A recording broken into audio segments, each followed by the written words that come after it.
નમસ્કાર મિત્રો, દીપેશ્વરી જ્યોતિષમાં આપનું હાર્દિક સ્વાગત। આપ અમને નિહાળી રહ્યા છો દીપેશ્વરી જ્યોતિષ ચેનલમાં। અમારી ચેનલને લાઈક કરો, સબસ્ક્રાઈબ કરો અને શેર કરો। મિત્રો, આજે આપણે જે વાત કરવા જઈ રહ્યા હતા સૂર્ય રાશિ પરિભ્રમણની બાબતો। સૂર્યદેવ 14/4/2026 રોજ મીન રાશિમાંથી પોતાની ઉચ્ચ રાશિ એટલે કે મેષ રાશિમાં પરિભ્રમણ કરવા જઈ રહ્યા છે। તો આ સૂર્યદેવ જ્યારે મેષ રાશિમાં ઉચ્ચના થશે તો દરેકના જીવનની અંદર અલગ અલગ પ્રકારની બાબતો ઉપસ્થિત થવાની। સૂર્યદેવ સત્તા, સૂર્ય પિતા, સૂર્ય આત્મા, સૂર્ય રોગ પ્રતિકારક શક્તિ, સૂર્ય માન સન્માન પ્રતિષ્ઠા। તો મિત્રો, જ્યારે સૂર્યદેવનું આટલા કારકના બાબતો જોવાતી હોય તો સૂર્યદેવ જે ભાવમાં પરિભ્રમણ કરશે એનો દરેક જાતકોને અલગ અલગ પ્રકારના ફળ મળવાના। કયા જાતકને રાજયોગ બનાવે અને કયા જાતકને મેડિકલ પ્રશ્નો પતિત કરે, કયા કાર્યો કરવા ને કેવા ન કરવા, કઈ આ સમય દરમિયાન કઈ દાન દક્ષિણા આપવી અને સૂર્યદેવના કયા મંત્ર કરવા, તેની આપણે વિશેષમાં ચર્ચા કરીશું। મિત્રો, મેષ રાશિથી લઈને મીન રાશિના જાતકોને આ 1 મહિનાનો સમયગાળો કેવો રહેશે, સૂર્યદેવનું 1 મહિના સુધીનું પરિભ્રમણ મેષ રાશિમાં રહેશે અને મેષ રાશિમાં સૂર્યદેવ શુક્રદેવ સાથે ઉચ્ચના થઈને પરિભ્રમણ કરી રહ્યા છે। મેષ રાશિમાં સૂર્યદેવનું ઊંચનું થવું એટલે કે મંગળદેવ સેનાપતિ, સેનાપતિના ઘરમાં રાજાનું, રાજા એટલે સૂર્યદેવનું સેનાપતિના ઘરમાં આવવું। મિત્રો, જેમ એક રાજા કોઈક અધિકારીના ઘરે જાય તો એનું સ્વાગત જે થાય અને એનું માન સન્માન મોભો પ્રતિષ્ઠામાં જે વધારો થાય, એનો કોન્ફિડન્સ પાવર વધી જાય। તો મેષથી લઈને મીન રાશિના જાતકોને આ સમયગાળો કેવો રહેશે, કયા નાના મોટા ઉપાયો કરી શકાય અને કઈ દાન દક્ષિણા કરી શકાય। મિત્રો, દરેકના જીવનમાં સૂર્યદેવ જ્યારે ઉદય થાય કે અસ્ત થાય સુધીનો દિવસ તમે જોજો અને સૂર્યદેવ ના હોય ત્યારે તો સૂર્ય તો અંધાર થઈ જાય। સૃષ્ટિનું સર્જન કરતા દેવતા એટલે કે સૂર્યદેવ। તો મિત્રો, જ્યારે આપણે સૂર્યદેવ પિતાના કારક ગણવામાં આવેલા છે, આપણા પિતા જેને જન્મના દાતા એને પિતાના કારક ગણવામાં આવેલા છે। જેની કુંડલીમાં સૂર્યદેવ ઊંચના હોય, સૂર્યદેવ ગુરુ સાથે હોય, સૂર્યદેવ ઉપચય સ્થાનમાં હોય, સૂર્યદેવ કેન્દ્ર કે ત્રિકોણમાં હોય, ઉચ્ચ અધિકારી પ્રાપ્તિ કરવા વાળા હોય છે, સરકારી નોકરીની અંદર ઉચ્ચ પદની પ્રાપ્તિ કરાવડાવે। તો મિત્રો, આ સમયગાળો આપનો કેવો રહેશે તેની આપણે વિશેષમાં ચર્ચા કરીશું। બહુ વિડીયો લાંબો ના થતા આપના મેષ રાશિથી લઈને મીન રાશિના જાતકોનું આપણે ચર્ચા કરીએ। ચર્ચા કરતા પહેલા એક નમ્ર વિનંતી સાથે આપની અરજ છે, આપના જન્મ અક્ષર બતાવવા માટે કે જન્મ કુંડલી બનાવવા માટે આપ અમારા સ્ક્રીન ઉપર આવતા નંબર ઉપર કોન્ટેક્ટ કરી અને આપ અમારી સાથે કોન્ટેક્ટ કરી શકો છો। વોટ્સએપ મેસેજ પણ કરી શકો છો। આપની જન્મ કુંડલીનું વિવરણ કરવા માટે, જન્મ કુંડલીના કોઈ પરેશાન થતા પ્રશ્નથી અને જન્મ કુંડલી નવી બનાવવા માટે પણ આપ અમારા કોન્ટેક્ટ કરી શકો છો। વિધિ વિધાન કરવા માટે પણ આપ અમારી સાથે જોડાઈને આપના પ્રશ્નનું નિરાકરણ કરી શકો છો। તો મિત્રો, હવે આપણે વાત કરીશું મેષ રાશિથી લઈને મીન રાશિના જાતકોનું આ સમયગાળો 1 મહિનાનો કેવો રહેશે તેની આપણે વિશેષમાં ચર્ચા કરીએ। પ્રથમ રાશિની વાત કરીએ તો મેષ રાશિ। મેષ રાશિના જાતકોને લગ્નમાંથી પરિભ્રમણ કરશે સૂર્યદેવનું પૂર્વ દિશા એટલે લગ્નમાં ઉદિત થવું અને મેષ રાશિના જાતકોને તો સૂર્યદેવ પોતાના લગ્નમાં જ એટલે મેષ રાશિમાં જ ઉચ્ચના થવાના અને લગ્નમાં જ જ્યારે મેષ રાશિ આવતી હોય તો પંચમ ભાવના માલિક થઈને મેષ રાશિમાં આવવાના અને સપ્તમ દ્રષ્ટિ તમારા દાંપત્ય જીવનમાં નાખવાના। મિત્રો, દાંપત્ય જીવનમાં નાની મોટી બાબતોમાં થોડું કોમ્પ્રોમાઇઝ કરજો। સંતાનથી સારા સમાચાર, સંતાનના રિલેટેડ કોઈ પણ પ્રશ્ન હોય, સંતાનને તમારા વિદ્યા પ્રાપ્તિ કરવી, સંતાનને અભ્યાસ કરતા હોય ત્યાં એનું માન સન્માન મોભો વધે, સાથે તમારું પણ ત્યાં મોટિવેશન થાય।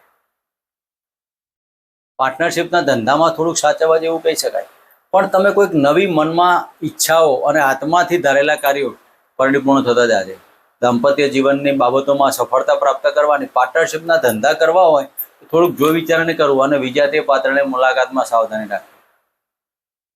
આ સમય દરમિયાન મેષ રાશિના જાતકોએ સૂર્યદેવના મંત્ર તો કરવાના જ. ઓમ ગૃણી સૂર્ય નારાયણ નમઃ. રવિવારના દિવસે ભુવન ભાસ્કરની આરાધના કરી અને ગોળ અને ઘઉં મિશ્રિત ગાયને અર્પણ કરવું. મિત્રો, વાત કરીશું વૃષભ રાશિની. વૃષભ રાશિના જાતકોને 12મા સ્થાને પરિભ્રમણ કરશે. 12મા સ્થાને સૂર્યદેવનું પરિભ્રમણ, પણ જ્યારે તમારા રોગ અને શત્રુ સ્થાન ઉપર નાખતા હોય અને આપની કુંડલીમાં 4થા સ્થાનના માલિક થઈને 12મા સ્થાને જતા હોય તો માતૃસ્થાનથી થોડાક પ્રશ્નો ઉપસ્થિત થાય, ગૃહ કલેશની બાબતો ઉપસ્થિત થાય. જે જાતકો સરકારી નોકરી કરતા હોય તેવા જાતકોને ટ્રાન્સફર કે નોકરીથી થોડા દૂર જવાના યોગો બની શકે અથવા ટ્રાવેલિંગની બાબતો થાય. વૃષભ રાશિના જાતકોએ હૃદયને લગતી બાબતોમાં ધ્યાન રાખવું. હાઈ બીપી, લો બીપી જેવા પ્રશ્નો હોય તેમાં તમારે શાંત ધ્યાન રાખવું અને સારા ડૉક્ટરની સલાહ પ્રમાણે કાર્યો કરવા. ખોરાક લેતા પહેલાં પણ તમારે એવા પ્રકારના ખોરાકથી પણ દૂર રહેવું. તો વૃષભ રાશિના જાતકોને આ સમય દરમિયાન નોકરીની અંદર થોડીક તકલીફો, ઉચ્ચ અધિકારીઓનો વાદ વિવાદ નહીં કરવાના. ઉચ્ચ અધિકારીના પાલનથી તમે ચાલશો તો બહુ મોટી વિશેષ ચિંતાઓ નહીં ઉપસ્થિત થાય. મકાન લેવું, વાહન લેવું, આ સમયગાળો થોડો વેટ એન્ડ વોચ. કોઈ પણ ઉતાવળા નિર્ણયો નહીં લેવાના. હૃદયમાં લાગણી થાય તેવી ઘટનાઓ ના બને તેની પણ કાળજી લેજો. વૃષભ રાશિના જાતકોએ આ સમય દરમિયાન પિતાના ચરણ સ્પર્શ કરવા અને કેસરનું તિલક તમારા કપાળે લગાવવું અને સૂર્યદેવના મંત્ર અને ગાયત્રી મંત્ર ઓમ ભૂભુર્વઃ સ્વઃ એનો મંત્ર કરી અને આ સમયગાળો પસાર કરો. મિત્રો, વાત કરીશું મિથુન રાશિની. મિથુન રાશિના જાતકોને લાભસ્થાને પરિભ્રમણ કરશે. આપની કુંડલીમાં 3જા સ્થાનના માલિક એટલે કે પરાક્રમ ભાવના માલિક થઈને જ્યારે લાભસ્થાને આવશે અને દ્રષ્ટિ તમારી પાસે સંતાન સ્થાને નાખશે, આ સમયગાળો આપના માટે શેર, સટ્ટા, લોટરી, આવકમાં વૃદ્ધિ. તમે જે કોઈ પરાક્રમ કરશો પરાક્રમમાં લાભ થવાનો. રાજકીય ક્ષેત્રે અને સરકારી ક્ષેત્રે ઉચ્ચ હોદ્દાની પ્રાપ્તિ થવાના યોગ કહી શકાય. મિત્ર વર્તુળને નાના ભાઈ બહેનો સાથે સુમેળભર્યું વાતાવરણ બની રહેશે. સ્નેહીજનોનો પૂર્ણ પ્રેમ મળવાનો. મિથુન રાશિના જાતકોએ આ સમય દરમિયાન જે 14 એપ્રિલથી 1 મહિનાનો ગાળો આપને જે મળવા જઈ રહ્યો છે અતિ વિશેષ લાભદાયી. તમારી દરેક મનની ધારેલી ઈચ્છાઓ પરિપૂર્ણતા થવાની. જે જાતકો સરકારી નોકરી અથવા પોલીસ સ્ટેશનના કાર્યોમાં જોડાયેલા હોય અથવા તો કોઈ ફોજદારી કેસો, જે વકીલાતનું કાર્ય કરતા હોય તેવા જાતકો પણ આ સમય દરમિયાન ખૂબ સફળતા મળશે. એકાઉન્ટન્ટ લાઇનમાં પણ આ સફળતા મળવાના યોગો કહી શકાય. મિથુન રાશિના જાતકોએ આ સમય દરમિયાન ગાયને ગોળ ઘીવાળી રોટલી, લીલો ઘાસચારો આપવો અને ગાયત્રી મંત્રની એક માળા કરવી. વાત કરીશું કર્ક રાશિની. કર્ક રાશિના જાતકોને 10મ સ્થાને પરિભ્રમણ કરતા ચંદ્રદેવ, દસમ સ્થાને પરિભ્રમણ કરતા સૂર્ય મહારાજ. મિત્રો, આપને કુંડલીમાં સૂર્યદેવ ધનસ્થાનના માલિક થઈને 10મ સ્થાને આવશે. તમારા ધનની પ્રાપ્તિ, કર્મની પ્રાપ્તિ, રાજકીય ક્ષેત્રે ઉચ્ચ અધિકારી અને રાજકીય ક્ષેત્રે તમારું માન, સન્માનને મોભો મળવાનો. વાણી ઉપર સંયમ રાખવાની જરૂરિયાત ઊભી થશે. વાણીમાં થોડી ઉગ્રતાને ઘમંડ છોડજો. ખોટો આવેગ નહીં કરવાનો. વાણી ઉપર સંયમ રાખવાથી તમારા રાજકીય ક્ષેત્રે તમારે ઉચ્ચ પદની પ્રાપ્તિ થવાની. નોકરીની અંદર પણ તમારે ઉપલા અધિકારીઓનું અથવા તમારું નોકરીમાં ટ્રાન્સફર અથવા નોકરીમાં ટેબલ બદલાય કે એવી યોગો પણ બની શકે. તમારા ગૃહથી દૂર જવાના યોગો પણ કહી શકાય. પિતાના મેડિકલ પ્રશ્નો પરથી ના તેની કાળજી લઈને માતૃસ્થાનમાં પડતી દ્રષ્ટિ, મકાન સુખ, વાહન સુખથી સાચવો. કર્ક રાશિના જાતકોને આ સમય દરમિયાન રાજકીય ક્ષેત્રે અને સરકારી ક્ષેત્રે તો સફળતાઓની પ્રાપ્તિ કહી શકાય. વાણી ઉપર સંયમ રાખો. કુટુંબમાં કોમ્પ્રોમાઇઝ કરીને ચાલવાથી આ સમયગાળો આપના માટે સર્વશ્રેષ્ઠ રહેશે. તો કર્ક રાશિના જાતકોએ રવિવારના દિવસે ભુવન ભાસ્કરની આરાધના ઉપાસના કરવી, ઓમ ગૃણીહિ સૂર્ય નારાયણ નમઃના મંત્ર કરવા અને રવિવારના દિવસે મસૂરની દાળ અને ગોળ અને ઘઉં આ 3 વસ્તુ મિશ્રિત ગાયને અર્પણ કરી આ સમયગાળો પસાર કરો. મિત્રો, વાત કરીશું સિંહ રાશિની. સિંહ રાશિના જાતકોને ભાગ્યસ્થાને પરિભ્રમણ કરશે. જ્યારે ભાગ્યસ્થાને સૂર્યદેવનું પરિભ્રમણ અને લગ્નના માલિક થઈને કેન્દ્રનો ત્રિકોણનો સંયોગ થવાનો. મનમાં ધાર્મિક કાર્યો અને ઉચ્ચ ડિગ્રી પ્રાપ્તિમાં સફળતા મળવાની. સિંહ રાશિના જાતકોએ આ સમય દરમિયાન સંતાનના સારા સમાચાર, સંતાનની ઉચ્ચ ડિગ્રી અને તમારું કર્મસ્થાન બળવાન રહેવાનું. મોટિવેશન, તમે દરેક જગ્યાએ માન, સન્માન, મોભો, પ્રતિષ્ઠામાં તમારું રહેવાનું. શરીરમાં એક અલગ પ્રકારની ઉર્જા ઉપસ્થિત થશે. નવા પ્રવાસ અને નવા નાના મોટા ટુરિંગ જોબની બાબતોમાં સફળતા મળશે. સિંહ રાશિના જાતકોએ આ સમય દરમિયાન ઓમ પિતૃદેવતાભ્યો નમઃ પ્રતિદિન સૂર્યદેવનો પણ અર્ઘ ચડાવવો અને પિતાના ચરણ સ્પર્શ કરવા. આ સમય દરમિયાન શક્ય એટલા સૂર્યદેવના મંત્ર કરવાથી આ સમયગાળો સફળતાવાળો બની રહેશે. મિત્રો, વાત કરીશું કન્યા રાશિની. કન્યા રાશિના જાતકોને અષ્ટમ સ્થાને પરિભ્રમણ કરતા સૂર્યદેવ મિત્રો 12મા સ્થાનના માલિક થઈને અષ્ટમ સ્થાને પરિભ્રમણ કરશે. આ સમય દરમિયાન જે જાતકોને હૃદયની લગતી બીમારી અને સાધન ચલાવો તો જો વિચારણા ચાલો, મન ઉપર એકાગ્રતા રાખજો. ખોટા વાદ વિવાદો, તમારા ઉપર કોઈ એલિગેશન, કોઈ ક્રિમિનલ કે ફોજદારી કેસ ન થાય તેની કાળજી લેજો. ગુપ્ત વાત અને ગુપ્ત ધનથી સાવધાની રાખજો. તમારું પોતાનું મનના ગુપ્ત કોઈ બાબતો કોઈની સાથે બને ત્યાં સુધી શેરિંગ નહીં કરવી.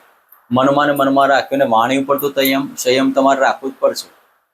વાણીથી તમારા સંબંધોમાં તિરાડ ઊભી ના થાય. કૌટુંબિક તકલીફ અથવા તો હૃદયને લગતી તકલીફોમાં ધ્યાન રાખવું. સારા ડૉક્ટરની સલાહ પ્રમાણે કાર્યો કરવા. અને આ સમય દરમિયાન કિડનીના રોગો, જે જાતકોને પેશાબ કે કિડનીના રોગો હોય તેવા જાતકોએ પણ સારા ડૉક્ટરની સલાહ પ્રમાણે કાર્યો કરવા. કન્યા રાશિના જાતકોએ આ સમય દરમિયાન ગાયને લીલો ઘાસચારો આપો, સૂર્યદેવને અર્ઘ ચડાવો, તુલસીના ક્યારામાં ગુલાબનું પુષ્પ અર્પણ કરી અને ગાયત્રી મંત્રની આરાધના કરી આ સમયગાળો પસાર કરી શકે. મિત્રો, વાત કરીશું તુલા રાશિની. તુલા રાશિના જાતકોને સપ્તમ સ્થાને પરિભ્રમણ કરતા સૂર્ય મહારાજ મિત્રો લાભસ્થાનના માલિક થઈને સપ્તમ સ્થાને પરિભ્રમણ કરશે અને લગ્ન પર પૂર્ણ દ્રષ્ટિ પ્રાપ્ત કરશે. આ સમય દરમિયાન દાંપત્ય જીવનમાં ઈગો હર્ટ થવાના યોગ કહી શકાય, પણ મન ઉપર એકાગ્રતા તો લેવાની. લાભ મળવાના, પાર્ટનરશિપના ધંધામાં લાભ થવાના. ખાવા પીવાની બાબતોમાં થોડુંક ધ્યાન રાખવાનું. વાયરલ ઇન્ફેક્શનથી કાળજી લેવાની. એકંદરે આ સમયગાળો આપના માટે તો સર્વશ્રેષ્ઠ રહેવાનો. સંતાનથી લાભ, સંતાનના સારા સમાચાર. જે જાતકો સંતાન ઈચ્છતા હોય તેવા જાતકોને સંતાન પ્રાપ્તિના યોગ પણ કહી શકાય. સૂર્યદેવ આત્માના કારક, સંતાન ઉપર દ્રષ્ટિ કરશે, સંતાન આપવા માટે પણ આવી રહ્યા છે. તો આ સમય દરમિયાન તુલા રાશિના જાતકોએ પિતાના ચરણ સ્પર્શ કરવા, માતુના ચરણ સ્પર્શ કરવા અને તમારા કુળદેવને એક માળા કરવી. અને દર રવિવારના દિવસે ગાયને ઘઉં અર્પણ કરી અને હોમ પિતૃદેવતાભ્યો નમઃ મંત્ર કરવા. મિત્રો, વાત કરીશું વૃશ્ચિક રાશિની. વૃશ્ચિક રાશિના જાતકોને 6ઠ્ઠા સ્થાને પરિભ્રમણ કરતા સૂર્યદેવ મિત્રો આપની કુંડલીમાં કર્મસ્થાનના માલિક થઈને 6ઠ્ઠા સ્થાને પરિભ્રમણ કરશે. નોકરીની અંદર કર્મ કરો તો ઉપલા અધિકારીનો વાદ વિવાદ ટાળજો. મોસાળ પક્ષમાં કંઈક શુભ સમાચાર મળવાના યોગ. કોઈ પણ સરકારી કાર્ય કરતા પહેલા 100 વખત વિચારવાનું. ખોટો ઉત્સાહ અને ખોટા આવેગથી કાર્ય બગડે નહીં તેની કાળજી લેવાની. વૃશ્ચિક રાશિના જાતકોએ આ સમય દરમિયાન ટુરિંગ કરો તો જો વિચારણે કરવો. ટુરિંગની અંદર ખોટો ખર્ચ ઊભો ના થાય તેની કાળજી લેવાની. રાજકીય ક્ષેત્ર અને સરકારી ક્ષેત્રમાં ઉચ્ચ હોદ્દાની પ્રાપ્તિના યોગો, પરિવર્તનના યોગો એ આપના માટે અતિ વિશેષ સાબિત રહેશે. વૃશ્ચિક રાશિના જાતકોએ કોઈ પણ કાર્ય કરતા પહેલા પિતાના ચરણ સ્પર્શ કરવા, કેસરનું તિલક કપાળમાં લગાવવું અને સૂર્યદેવને કેસર મિશ્રિત જળ અર્પણ કરી અને ઓમ ગૃણી સૂર્યનારાયણ નમઃના મંત્ર કરી આ સમયગાળો પસાર કરો. મિત્રો, વાત કરીશું ધનરાશિની. ધનરાશિના જાતકોને પંચમ સ્થાને પરિભ્રમણ કરતા સૂર્યદેવ વિદ્યા પ્રાપ્તિ માટે અને શેર સટ્ટા લોટરી માટે આ સમયગાળો આપના માટે અતિ વિશેષ સાબિત થવાનો. આપની કુંડલીમાં ભાગ્યસ્થાનના માલિક થઈને સંતાન સ્થાને પરિભ્રમણ કરશે તો ભાગ્યથી તમારા સંતાનની પ્રાપ્તિના યોગ કહી શકાય. સંતાનના ભાગ્યથી તમારી ઉચ્ચ હોદ્દાની પ્રાપ્તિ થાય. શેર સટ્ટા લોટરીમાં લાભ મળવાના યોગો. ત્રિકોણના માલિક ત્રિકોણમાં જતા હોય અને આપની કુંડલીમાં લાભસ્થાને દ્રષ્ટિ કરતા દરેક લાભ મળવાના યોગો કહી શકાય. જે જાતકો કોમ્પિટિટિવ એક્ઝામ આપતા હોય તેવા જાતકોને સફળતા, ઉચ્ચ ડિગ્રી પ્રાપ્ત કરતા હોય તેવા જાતકોને સફળતા, પ્રેમની બાબતોમાં સફળતા પ્રાપ્ત થવાની. જે જાતકો પ્રેમ કરતા હોય પ્રેમ લગ્નમાં તબદીલ થવાના યોગો કહી શકાય. ધન રાશિના જાતકોએ આ સમય દરમિયાન પિતાના ચરણ સ્પર્શ કરવા અને ગાયત્રી મંત્રની એક માળા કરવી અને દર મંગળવારના દિવસે હનુમાનજીના મંદિરે મસૂરની દાળ અર્પણ કરી એના સમયગાળો પસાર કરો. મિત્રો, વાત કરીશું મકર રાશિની. મકર રાશિના જાતકોને ચતુર્થ સ્થાને પરિભ્રમણ કરતા સૂર્ય મહારાજ. મિત્રો, ચોથા સ્થાને સૂર્યદેવનું પરિભ્રમણ કાલપુરુષની કુંડલીમાં ચોથું સ્થાન કર્ક રાશિ થાય અને આપની કુંડલીમાં અષ્ટમ સ્થાનના માલિક થઈને હૃદયને લગતી બીમારી, હૃદયમાં બાયપાસની બાબતો ઉપસ્થિત થાય તો ધ્યાન દેજો. કુટુંબમાં ગૃહ કલેશની બાબતો ઉપસ્થિત થવાની. પિતા અને માતાનો પ્રશ્નો ઉપસ્થિત થવાના. વિલ વારસો, પ્રોપર્ટીને રિલેટેડ કોઈ પણ કાર્ય કરવા હોય, મકાન વાહનના કોઈ પણ કાર્ય કરવા હોય, આ સમય દરમિયાન વેટ એન્ડ વોચ રાખવાનું. નોકરી ધંધામાં પ્રગતિ થાય, પાર્ટનરશિપના ધંધામાં પ્રગતિ થાય. પિતાના મેડિકલ પ્રશ્ન અને માતાના મેડિકલ પ્રશ્ન તમે ચિંતામાં રહેશો. રવિવારના દિવસે મીઠા વગરનો ખોરાક લેવો અને રવિવારનો એક ઉપવાસ કરી અને ઓમ ગૃણી સૂર્ય નારાયણ નમઃ કરવું અને એક માળા કરી આ સમયગાળો પસાર કરો. મિત્રો, વાત કરીશું કુંભ રાશિની. કુંભ રાશિના જાતકોને ત્રીજા સ્થાને પરિભ્રમણ કરતા સૂર્ય મહારાજ. મિત્રો, આપની કુંડલીમાં સપ્તમ સ્થાનના માલિક થઈને ત્રીજા સ્થાને પરિભ્રમણ કરશે.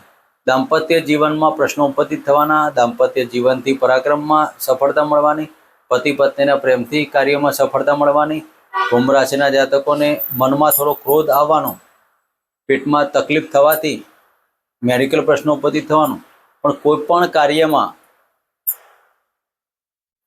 કૂદી નહીં પડવાનું. જોવો, વિચારો, રાહ જુઓ અને સફળતા પ્રાપ્ત કરો.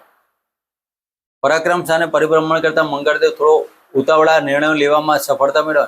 ધાર્મિક કાર્યોમાં તમારું ખર્ચ થવાનું, સામાજિક કાર્યોમાં ખર્ચ થવાનું. તો કુંભ રાશિના જાતકોએ આ સમય દરમિયાન હનુમાનજીની આરાધના ઉપાસના કરવી, સૂર્યદેવના મંત્ર કરવા અને માતા પિતાના ચરણ સ્પર્શ કરીને આ સમયગાળો પસાર કરો. મિત્રો, વાત કરીશું મીન રાશિની. મીન રાશિના જાતકોને ધનસ્થાને પરિભ્રમણ કરતા સૂર્ય મહારાજ છઠ્ઠા સ્થાનના માલિક થઈને ધનસ્થાને પરિભ્રમણ કરશે. નોકરી ધંધામાં તો સફળતા મળવાની, પણ મેડિકલ પ્રશ્નો પણ નાણાંનો વ્યય થવાના યોગ કહી શકાય.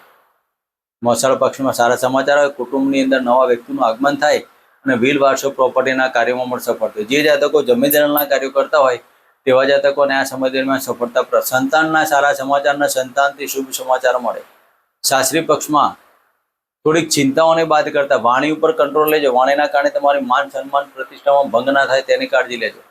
તો મીન રાશિના જાતકોએ આ સમય દરમિયાન દર રવિવારે ગોળ ઘીવાળી રોટલી અને ઘઉં ગાયને આપી અને ગાયત્રી મંત્રના જાપ કરી આ સમયગાળો પસાર કરો. મિત્રો, આ હતું આજનું સૂર્ય રાશિ પરિભ્રમણ. ફરી મળીશું કંઈક નવો વિડીયો લઈને આપણી સમક્ષ. જય માતાજી, જય શ્રી